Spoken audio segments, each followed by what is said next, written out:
Hello, hello. Welcome back to the Mistress of the Damned. I am your Mistress Katrina. How are you doing today? If you are new here to my channel, welcome. Glad to meet you. This is where I am reading through my enormous library of books, some of which you can see boxed up behind me, and then I give you a synopsis, tell you what I think of them. So if you like books, you just aren't sure what to read next, hit that subscribe button, like and share my videos, let me know what you think in the comments. Sorry about the echo in here. I've been redoing my office. You might also notice I now have lovely hardwood floors versus the hideous green carpet from past videos. The sound will hopefully be less echoey as I get the books back on the wall because, hey, it turns out paper is an excellent sound dampener. It is the last Monday of the month, which means it is time for another book on a president of these United States. Since I'm going in order, this month's president is Thomas Jefferson. The book I picked is this one, Thomas Jefferson, An Intimate History by Fawn M. Brodie. So this one was an interesting book. When Mrs. Brodie wrote this book in the 1970s, she did what no Jefferson historian had done before. She treated as primary sources and accepted as absolute truth the testimony of Madison, Hemings, and Israel Jefferson, who were two former Jefferson slaves that were interviewed after the Civil War in the late 19th century, and then provided firsthand accounts of the relationship between Sally Hemings and Thomas Jefferson. This completely changed the historical story of Jefferson, and Brodie was kind of decried as being no true historian for listening to gossip and daring to treat the words of black men, former slaves no less, as worthy of inclusion in the Jefferson story. While Sally Hemings was a known quantity in the late 18th and early 19th century, generally historians have followed the denials of the Jefferson family and taken those as truth. Probably because they were white. There's no beating around the bush on that one. They were white, and so they are considered more worthy and more trustworthy. When the story broke in the late 18th, it'd be the early 19th century, the early 1800s. The source who was reporting these was James Callender, who had already been jailed once for slander under the Sedition Act during John Adams' time. And so when it broke, it was basically just seen as slander, the angry attempts of a known blackmailer to extort more money from Jefferson. Well, Brodie said, okay, what if it's not? And she got these testimonies that were printed in, I think, the Ohio newspaper from Madison, Hemings, and Israel Jefferson. And she read through those, and she included letters from Thomas Jefferson to former lover Maria Causeway, and she painted a very different picture of what historians had traditionally done. Up to that point, historians had treated Jefferson as the widower for 50 years, right? His wife died when he was 39, and he didn't die until he was 84. So they treated him as the solitary widower who never found love again, which is all very romantic, but also very unlikely. So that was new, and that added interesting information. So with that background on sources in mind, let's jump into this biography. Basic background first. Thomas Jefferson was born April 13th, 1743 in Shadwell, Virginia, to Peter Jefferson and Jane Randolph. Jefferson had 9 siblings and was left in charge of the family at a fairly young age. His father died when Jefferson was 14. And he basically inherited everything because primogeniture, meaning firstborn son, is the law of the land of Virginia at the time. And so he was ordered to settle sums of money on each of his siblings as they came of age at 21 years old. But beyond that, he inherited everything. All the land, property, slaves, everything was inherited by Jefferson. You get the feeling while reading through the book that his mother, Jane, was a bit of an Oedipal mother. She was kind of this harpy sitting on his shoulder, making life fairly difficult for him. There's nothing really in writing that explicitly supports that belief. It's just a general sense. And the introduction to the book was written by another historian. I feel like this is the other historian who wrote the intro. Wrote like Sally Hemings and Thomas Jefferson, which is another book I have, but I didn't review it for this one. But the author of the intro, one second here, I'll tell you who that is, Annette Gordon Reed, does point out that Fawn M. Brodie was a trained psychiatrist or psychologist of the Freudian school. So it's not inconceivable that her own training of Freud's beliefs and the Oedipal mother certainly played an effect on her writing and research and opinions of Jefferson. But I don't think that she's inaccurate in that. Jefferson didn't marry until he was 28, 29, which is fairly late in life, okay? Even I mean, John Adams married a little late, but he had been courting Abigail Adams for several years up until they married. Jefferson married his wife like within 6 months of meeting her. They fell instantly in love. Now, further proof, if you will, of the Oedipal nature of Jefferson's relationship with his mother was his preference for married women. All of the names linked romantically with Jefferson's throughout his life were married women, with the sole exception of Sally Hemings. So that's interesting. Now, he met his wife, Martha Wales Skelton, in 1770, and Martha was already widowed, right, that former marriage, who had a son, John. Now, John did die very young. They married in 1772 and had 6 children. So I guess it wasn't quite 6 months, but still. They married in 1772 and had 6 children, of whom only the firstborn, Martha, who went by Patsy when she was young, and Marie, who went by Polly, they're the only 2 who survived to adulthood. So that would be Martha Skelton had 7 children, 2 of whom lived to be adults. That's not uncommon for the 18th century. Just a sad fact of the day back then is that childbirth was very hard. At least for somebody who was of Martha Skelton's build, which was apparently very petite and delicate. She was, in Jefferson's opinion, the epitome of womanhood, being very delicate like that, very fine-boned. And it made childbirth very difficult and very dangerous. It seems that Martha Jefferson was very jealous of Jefferson's political aspirations, because when he was working for the Continental Congress and later as governor of Virginia, he was constantly running back to Monticello to be with her and support her. And not least of that would have been because she was fairly consistently pregnant. They were married for 10 years before she died. 6 children in 10 years is about every 18 months, which is not uncommon. It can wear a body down, especially one that's not in the best of health and has a hard time recovering from childbirth. So he's running back to Monticello all the time. Martha did not handle pregnancy well, felt very ill after each delivery, and eventually she died of childbed fever after their last child, Lucy, was born in 1782. Lucy later died of an epidemic of whooping cough. Whooping cough. Politically, Jefferson was elected to Continental Congress as a representative of Virginia, and he wrote the Declaration of Independence in 1776, which is kind of surprising. He was in Philadelphia long enough to write that, because, like I said, he was constantly running back to Monticello to be with his wife. When he wrote the Declaration of Independence, it was with the strong sponsorship of John Adams. John Adams specifically wanted him because he felt that Jefferson was a very learned, educated man, that they had a shared passion for books. I think at one point Jefferson's library was like 6,500 volumes. Mine's at about 1,800. I feel like a rank rookie next to those numbers. I'm like, would have to basically turn my entire house into a library, which I don't think my husband would appreciate. I have to take over his office too, and he'd probably resent that. So I'm probably going to have to cap myself eventually, probably when I run out of shelving. But I'm putting in new shelves, so that might be a while. We'll see. After he served in the Continental Congress, Jefferson was elected governor of Virginia. He served from 1779 to 1781. They didn't have 4-year electorships at that time. You served year by year, so it was about 2 years of serving. He experienced political difficulty as a result of the war, because when the British invaded the capital, he fled. He ran, and that raised up charges and allegations of cowardice, which, of course, was a very big deal in the 18th century. Now we'll be like, well, he who lives and runs away will live to fight another day. And that was not the case in the 18th century. They thought you were a coward if you ran like that.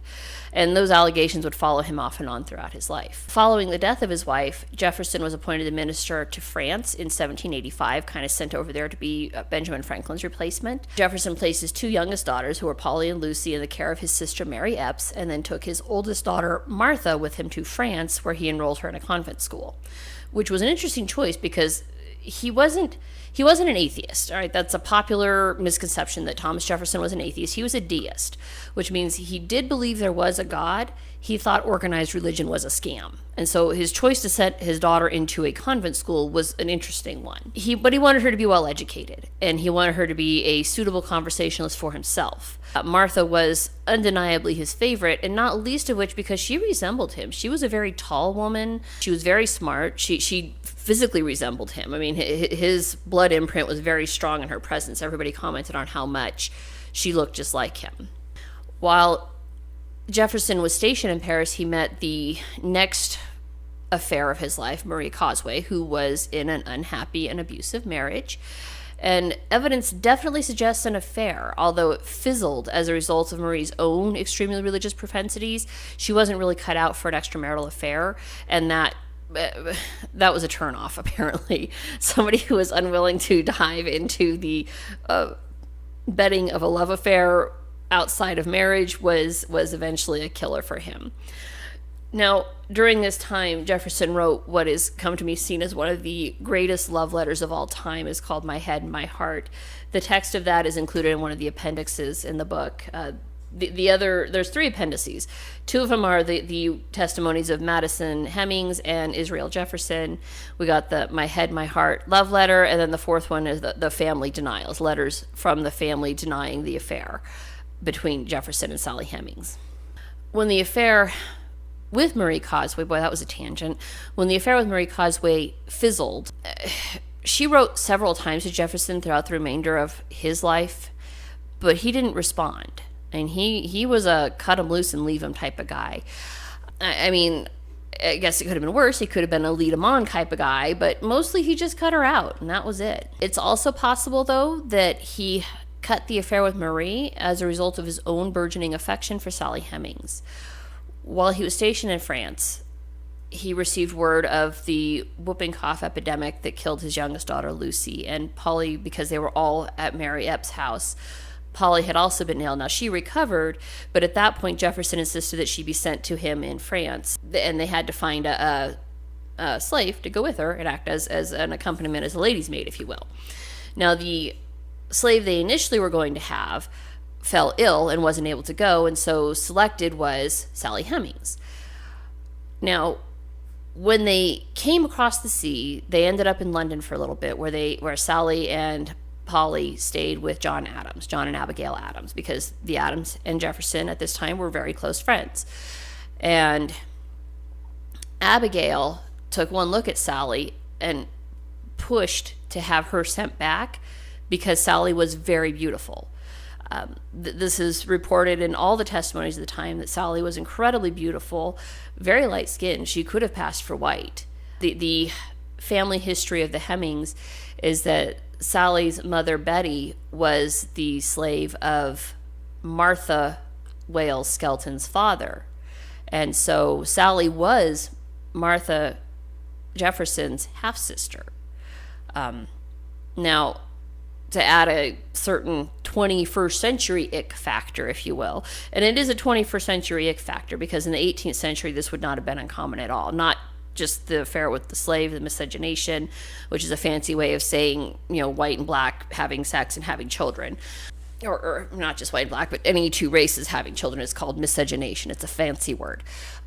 Sally Hemings was born right around the time of Jefferson's daughter, Martha, who now is about 14 years old, which means Sally was about 14 years old when she hit Jefferson's radar.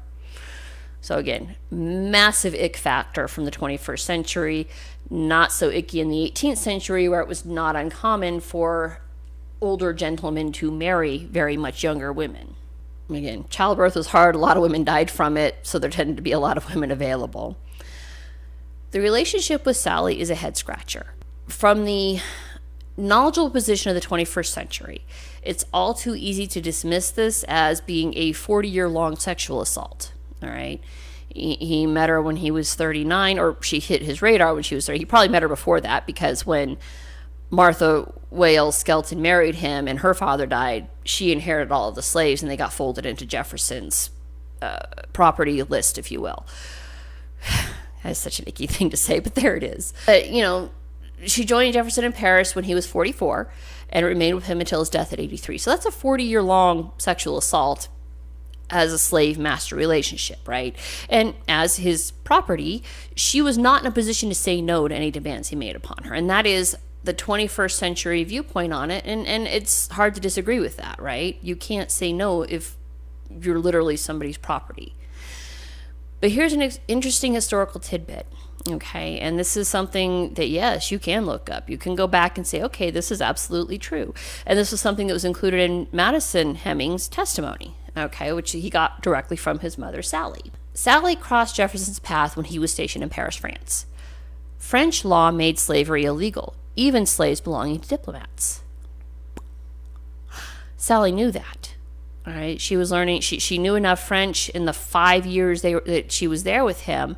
She learned enough French to know that she was a free woman in France. Her brother James, the same thing. Jefferson had brought James Heming, Jimmy, to France with him to learn French cooking.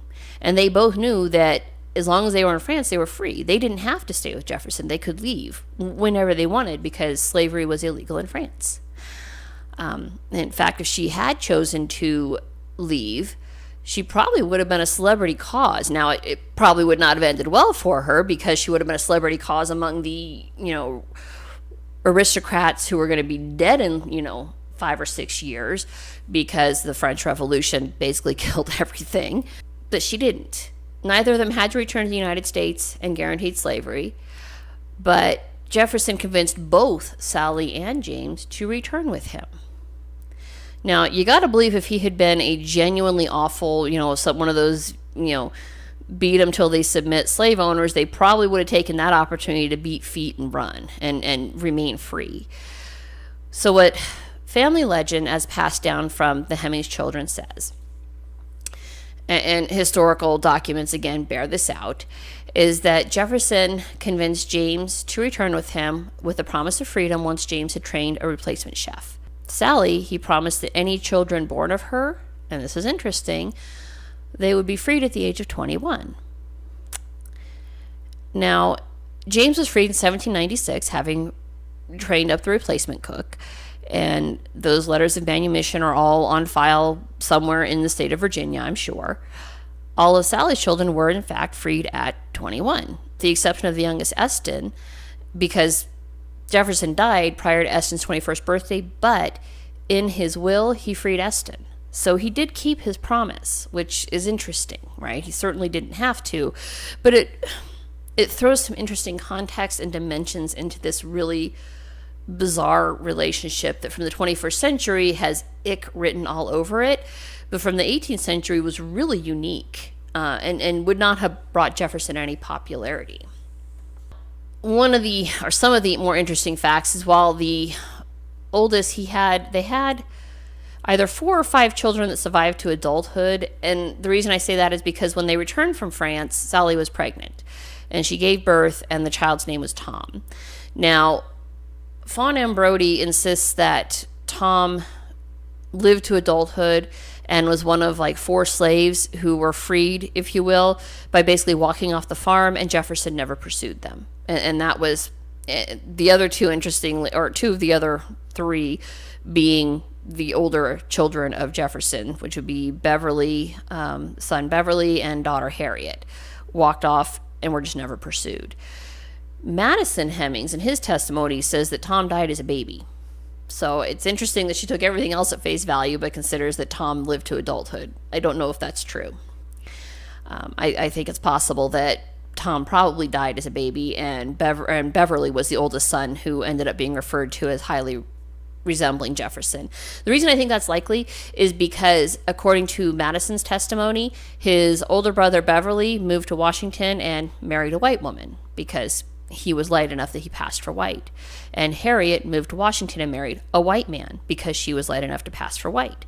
And this was, an excellent way to blend with society if you're in that lower caste known as slaves, right? If you're lucky enough to pass for white, you marry a white person, and hey, your cover is pretty solid at that point. Aside from the Hemings affair, Jefferson is basically a study in contradictions on the matter of slavery. When he was a young revolutionary, he strongly advocated freedom for all, including slaves. He believed slaves should be emancipated and then sent to live in their own colony away from their former white owners to prevent bloodshed. An idea that I think is resurrected by Lincoln during the Civil War, but I'll know more about that when I get to Lincoln. As he aged, Jefferson gradually reversed himself. And came to believe that slaves were his children who needed to be cared for, or at least that's the position he put out as justification for not freeing his slaves. And that kind of rings really hollow for many reasons, largely because a lot of these slaves at Monticello were highly skilled craftsmen. they would have been more than capable of going out and earning their own living as blacksmiths and carpenters and chefs, seamstresses, spinners, weavers. They were very skilled. So, which means they would have been able to provide for themselves and earn a living. So saying that they were as children who needed to be cared for was really just justifying in his own mind, not disrupting the lifestyle to which he had grown very accustomed. Pretty sick, right? And especially, and kind of what bears that out, because he never would have been able to afford to pay them to stay, because he was a spendthrift. All his life, he continuously racked up enormous debts. When he was vice president, because remember, not just vice president. When he was part of Washington's cabinet in Philadelphia, remember the capital at first was in Philadelphia, the house he rented, he paid to remodel. I don't know why. He couldn't just, make do with how it was. He had to remodel it to his own specifications, and that cost money. When he was trying to rebuild Monticello, rather than selling land to just pay for it outright, he mortgaged his slaves. Now, he was able to pay that mortgage off, but all these things racked up debt. He failed to pay that debt because he'd rack it up expecting that the next bumper crop would pay off the debt, but then the debt wouldn't, or the crop wouldn't materialize, and so the debt would stay there until the next harvest. His daughter Martha's husband, Thomas Mann Randolph, was also a spendthrift. And this was really problematic because this couple was very prolific in couple. Martha gave birth to 12 children, 11 of whom survived to adulthood. So remember, she was built like her father, which meant she was quite well equipped to handle childbirth. Her husband Randolph experienced periods of insanity and rage-fueled outbursts. I'm not going to lie, reading through this book, I kind of wonder if his rage-fueled outbursts were the result of constantly being compared to Jefferson and constantly coming up short.